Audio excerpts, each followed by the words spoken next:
Thinks Out Loud, your source for all the digital expertise your business needs. Well, hello again, everyone, and welcome back to Thinks Out Loud, your source for all the digital expertise your business needs. My name is Tim Peter. This is episode 434 of The Big Show, and I think we've got a really cool episode for you today. I want to start by talking about the fact that artificial intelligence adoption among your customers is crazy fast. I'm going to tell you how fast in just a moment. There's new research from Alexander Bick of the Federal Reserve Bank of St. Louis, Adam Blandon of Vanderbilt University, and David J. Deming of Harvard Business School and the National Bureau of Economic Research that found in August of 2024, so just last month, 39% of the US population age 18 to 64 used generative AI. More than 24% of workers used it at least once a week, at least once in the week prior to being surveyed, and nearly 1 in 9 used it every workday. The paper went on to say, and this is a quote, historical data on usage and mass market product launches suggest that U.S. adoption of generative AI has been faster than adoption of the personal computer and the internet. So that's really very, very fast. I mean, quicker than the personal computer, quicker than the internet. One last point that they made in their paper that I found fascinating is this. They said that generative AI is a general purpose technology in the sense that it is used in a wide range of occupations and job tasks at work and at home.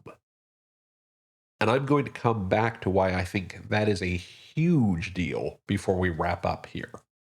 No matter how you slice it, a good chunk of your customers use AI every day. And I thought it might be interesting to talk about some ways that some people are using it.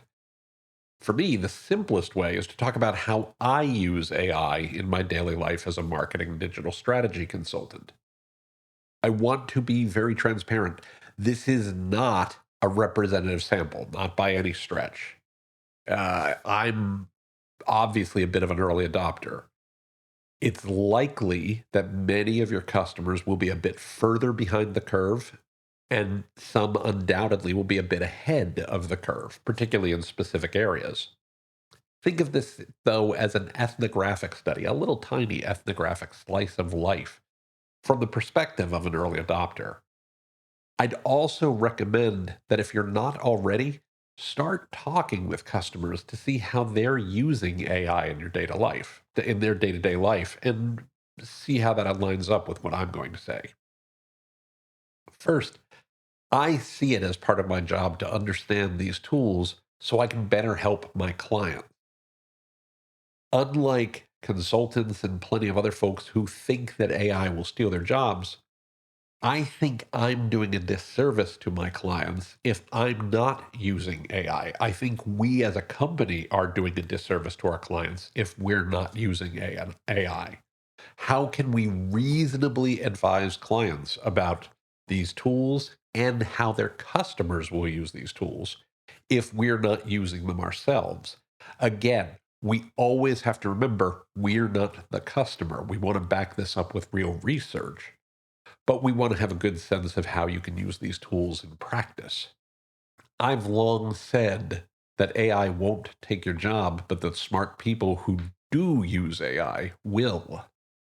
I've recently updated to say that some dumb people using AI can take your job too. There is a lot of research that shows that lower skilled folks get the biggest gains from using AI. I sometimes think of artificial intelligence like a ladder. Tall people don't need ladders as often as short people do. And they might only need to go up a step or two to reach what they want. Shorter people might have to go to the top of the ladder to reach what they need. And they might, as a consequence, be more shaky, less confidence. They also have more to lose if they fall. But the ladder still helps them reach it. And it makes them more capable than they would be if they didn't have a ladder. Right? AI brings the average up by making the least skilled people more competitive with people who have greater experience and greater expertise.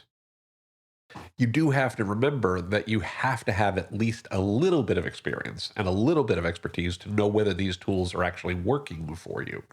Ladders aren't very helpful at all and might be actively dangerous if you try to stand on the very top step or if you try to use them without a proper foundation to rest them on. You're very likely to fall and hurt yourself. As long as you have some qualifications, though, using AI well offers a significant benefit. It makes you better at what you do. So let's talk for a minute about some of the tools that I'm using. I use Google Gemini, both the standalone application called Gemini Advanced and in Google Docs mostly. I use ChatGPT a lot. And as a quick aside, I just got a new iPhone and assigned its action button to ChatGPT's voice mode. I'm going to give you a quick example of how I use it at work. The action button, for those who don't have an iPhone or don't have a recent iPhone, lets you just press a single button to open up an app. I haven't opened up ChatGPT's voice mode. So I'm going to do this. I'm going to give it a prompt and let it answer the question. Full disclosure, this is a live demo, so I'm going to grade its output after it finishes and see if it's any good. Okay, so this is real world scenario. I'm pressing the action button, and now I'm asking my question. I'm giving it my prompt. Imagine that you're a skilled marketing professional with years of experience in the hospitality industry. What are some key elements of a marketing plan for a 100-room city center independent hotel to drive more direct revenue? Drawing on your hospitality marketing expertise, you'd want to focus on a few crucial elements to drive direct revenue for a 100-room independent hotel in a city center. Start by enhancing your online presence with a user-friendly website and a strong SEO strategy to capture those looking for accommodations in your area. Then, leverage social media and content marketing to showcase your unique selling points, like local experiences or special packages. Also, consider a direct booking incentive program to encourage guests to book through your website rather than third party platforms. Finally, don't forget to utilize data analytics to continually refine your marketing strategies based on what drives the most direct bookings. So it just gave that answer. And I think that was okay. I don't think it was the best answer I've ever heard, but it was solid in terms of at a high level. There's nothing that you can criticize about that answer. Obviously, it's lacking in detail, though obviously I could continue the conversation to get a deeper dive and more insights that it provides. It doesn't scare me as a consultant. I didn't listen to that and go, wow, this is going to take my job away. If that's all I'm offering my clients, if that's all my company is offering our clients, we need to do a better job. But it certainly wasn't a terrible place to start. That nothing that it said was untrue. I'd also point out that that was a live response. That was not a question I'd asked it before. It was not something that I rehearsed with ChatGPT. That's literally the answer it gave. So, yeah, I'll give it a solid B, right? B minus. In terms of other tools, we also use Midjourney for image creation. I just started testing a tool called Beautiful.ai for making presentations. I haven't yet used it for a real presentation, but I'm testing to see whether or not I could, and I'll have more on this in a moment. Those are the primary tools that I use, and those are the primary tools that I know my team uses. Obviously, I'm leaving out things like any of the AI capabilities within Google Ads or Google's AI overviews in search or things like that. These are the primary tools we're using on a day to day that we deliberately use AI. How am I using AI? Well, a bunch of different things. One is brainstorming. When I've got something I'm testing out an idea, I might sit and have a chat with ChatGPT, or I might, pop some ideas into Gemini to kind of refine my thinking a bit. Use it a lot for note taking, though there are some legal considerations to be aware of there. depending on the clients you're working with. So you got to be conscious of that reality. I use it for summarizing documents. Again, you got to be careful there, but generally speaking, that's a pretty common use we have around here. I use it for transcribing text a lot. The transcription of this podcast every week is pretty much mostly done with AI. We'll do a spot edit afterwards, but we more or less take it the way the AI provides it. I will use it for editing support. So, for example, I will often run outlines of either speeches or presentations or full writing through ChatGPT or Gemini to get their critique on my thinking. Where are there gaps in the thinking? Where are there logical connections that could be stronger? We use it a lot for image creation. The images on these podcasts and other places, such as LinkedIn, are often created using Midjourney. The team is using AI for drafting social media posts. So a lot of the LinkedIn posts that you'll see for the company, at least the initial draft came from AI, though it's again frequently edited after the fact. We're using it for some very high level market research. I kind of dig this marketing research and competitive analysis GPT plugin that my friend N. St. Ange turned me on to. It's far from perfect, but it's a solid tool to do some initial legwork when evaluating new clients and evaluating their competitors. It saves us time and certainly cuts down on the number of Google searches we're doing. And I mentioned Beautiful.ai, which is an AI-powered presentation tool. This is not something I'm using day to day. This is something that I'm testing right now.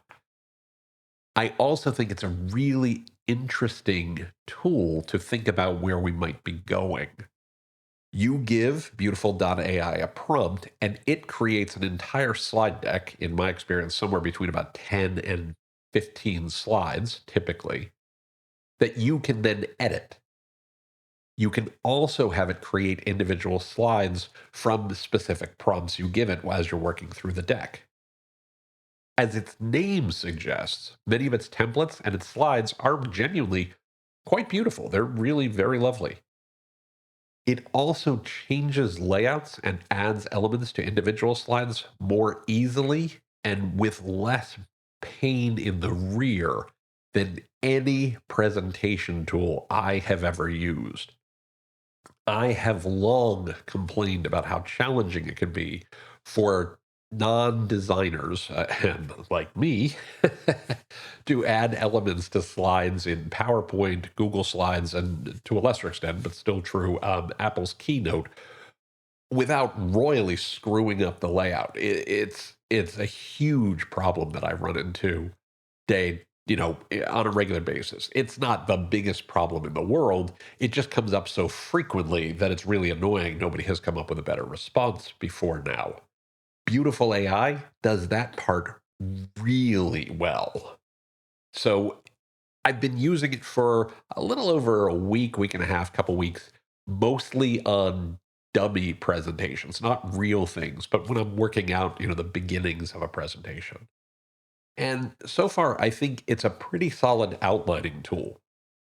The general outline for the slide decks that it produces are not bad. They're a little generic, but they're not a bad starting point. I also would use some of its individual slides without hesitation in presentations to clients or during speaking engagements. I certainly wouldn't use the whole deck as it creates it, but for a single slide or two, it could be a really useful tool. Full disclosure, for one test presentation, it generated a single slide that solely highlighted William Gibson's quote, "The future is already here, it's just not evenly distributed." Longtime listeners probably recognize that quote since I use it a lot. And I feel seen. Clearly, I need to up my quote game soon. Smart people who use AI indeed, right? um, Here's what I don't like about the tool. It's a solid tool, but here's what I don't like about it. First, as I mentioned, I thought that the outlines it's producing are very generic. Much as what we're seeing with AI tools, just like we saw with the ChatGPT example I gave a moment ago, it didn't do a bad job. There just wasn't anything special about it. There wasn't anything that made me sit up and go, wow, that's something I couldn't possibly have come up with on my own with just a little bit of work. Even the Gibson quote that I trot out less frequently these days is simply because it's become a bit hackneyed. So I would say a lot of the work it produced was solid, okay, a little generic, and leaning towards hackneyed. I'd expect similar quality work from a smart, relatively junior employee or a particularly sharp recent college graduate. Not A plus work, I'd grade it as a C plus or B minus. And its outlines might make for decent starting points that you could then upgrade with a little bit of effort. I'd also use, again, as I mentioned, some of its individual slides without hesitation. They were solid, they were really, really good. It provides a decent foundation that you can build off of and significantly improve upon.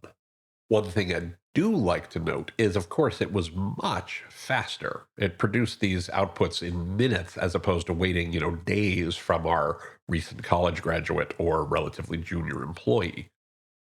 That obviously opens up the risk that we're going to hurt learning opportunities for those folks. So, what I might encourage those people to do in an organization is use it, but then improve it. How do you make it better? How do you get a better result than what it gave you out of the gate? One other last point that I want to make is I now also want PowerPoint and Google Slides, and for that matter, Word and Google Docs, to adopt its intelligent formatting tools. As I've noted in other episodes and other writing, we judge the experiences we receive against the best experiences we have everywhere. If Office suites don't add features to work more like the way beautiful AI handles adding elements to a slide, I could easily see myself switching down the road just for the improved formatting assistance. Remember, customer experience is queen. This experience, though, also demonstrates why I still think we haven't had our true AI moment. And this is the big point about what it means for AI in the day of the life of your customers and of me. Improved document formatting is very nice, but it's not a game changer. Artificial intelligence doesn't have its killer app yet. Killer apps, if you're unfamiliar with the term, are applications that make some other general purpose tool a must have. The classic example is when software publishers introduced spreadsheets to the public back in the 70s and 80s. Prior to that, there simply wasn't a big need for most people to own a computer. When spreadsheets came around, though, suddenly almost everyone could see why they'd want a computer. Spreadsheets made computers useful for the average user and drove demand for the category as a whole. Mobile phones had a similar situation with cameras and app stores and social media. Before that, a mobile phone was just a phone you could carry with you. Certainly a nice convenience, particularly for people who traveled a lot, but not something you couldn't live without. Give people the ability to take pictures at any time, anywhere, and through social media, a way to share those photos with friends and families, to include the people that mattered in their lives in moments, regardless of whether those moments were everyday or extraordinary. And suddenly, everyone wanted a mobile phone. We haven't yet seen that for AI. And as a result, we haven't yet seen everything that AI can and will do in our lives. To that end, I want to go back to the paper from Bick, Blandon, and Deming about AI adoption. Despite its fast adoption curve, most people haven't used AI. 39% of the US population 18 to 64 using generative AI, and more than 24% of workers using it at least once in the week prior to being surveyed, and 1 in 9 using it every day, means that 61% of the population has not used generative AI, at least so far as they're aware. that 76% of workers didn't use it once during the week prior to being surveyed, and that 89% of people don't use it every day. So, for as fast as its adoption has been, most people still aren't using it all that much. Again, at least so far as they know. And I think this is the reason why. Remember the last line of the excerpt that I talked to you about at the beginning of this episode? They said generative AI is a general purpose technology in the sense that it is used in a wide range of occupations and job tasks at work and at home. Generative AI is still, even a couple years in, a general purpose technology. It's more akin to mobile or social or the internet broadly, or computers, than it is to an iPhone or Instagram or Excel. It's not the end tool in and of itself. It's the platform that those tools will be built on top of. Steve Jobs once called the Mac a bicycle for our minds. What he meant was that the computer made us able to think faster, to get to the places we wanted to go more quickly, and it expanded our ability to go places that would have been too hard or taken too long to reach, kind of like a ladder does. But the ladder and the bicycle analogy only go so far, no pun intended. AI is more than a ladder, it's more than a bicycle for our minds. It might be a motorcycle for our minds, or it might be a car, a rocket, a spaceship, or some other conveyance that we haven't even thought up yet. Even the metaphor is framed by what came before. What I think is going to be truly interesting is when someone moves AI from a general purpose technology to a specific purpose technology, when they introduce the killer app that makes us all want to use artificial intelligence in our lives every day, the same way that we use social and mobile and the internet and computers. I don't think it's going to be prettier slides, no matter how useful that may be, that's going to drive that change. We still haven't seen the driver of that change. And I think we have a little bit of time to go before we get there. As you saw in my conversation with ChatGPT using voice mode, AI agents that I can have a conversation with, that our customers can have a conversation with, and set them off to do tasks in the background could easily be that killer app. I suspect it's the most likely scenario. We just have to have, time will tell, since there aren't any true AI agents yet in the wild that work in practice. What we're seeing now are mostly proof of concept or mostly some demos. We haven't seen the real world of agents yet.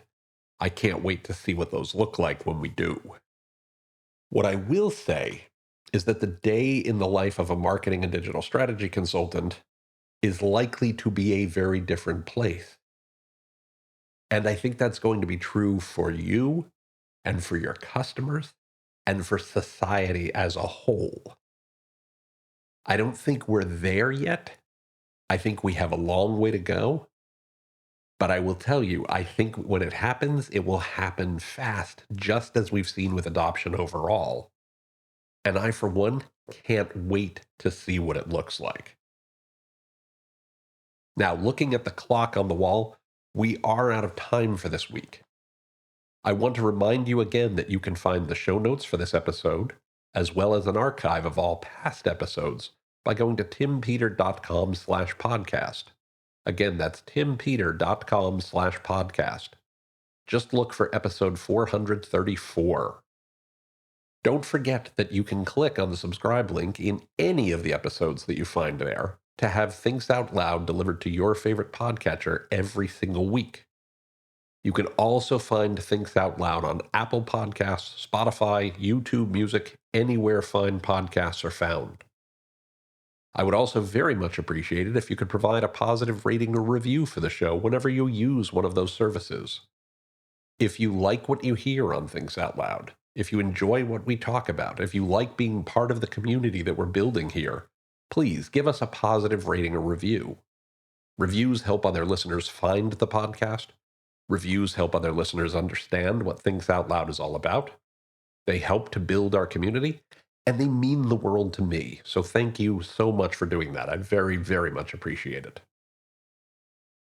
You can also find Thinks Out Loud on LinkedIn by going to linkedin.com/Tim Peter and Associates. You can find me on Twitter or X or whatever you want to call it this week by using the Twitter handle @TCPeter. And of course, you can email me by sending an email to podcast@timpeter.com. Again, that's podcast@timpeter.com. Finally, and I know I say this a lot, but I want you to know how thrilled I am that you keep listening to what we do here. It means so much to me. You are the reason we do this show. You're the reason that Thinks Out Loud happens every single week. So please keep your messages coming on LinkedIn. Keep hitting me up on Twitter, sending things via email. I love getting a chance to talk with you, to hear what's going on in your world, and to learn how we can do a better job building on the types of information and insights and content and community that work for you and work for your business. So with all of that said, I hope you have a fantastic rest of your day. I hope you have a wonderful week ahead. And I will look forward to speaking with you here on Thinks Out Loud next time. Until then, please be well, be safe, and as always, take care, everybody.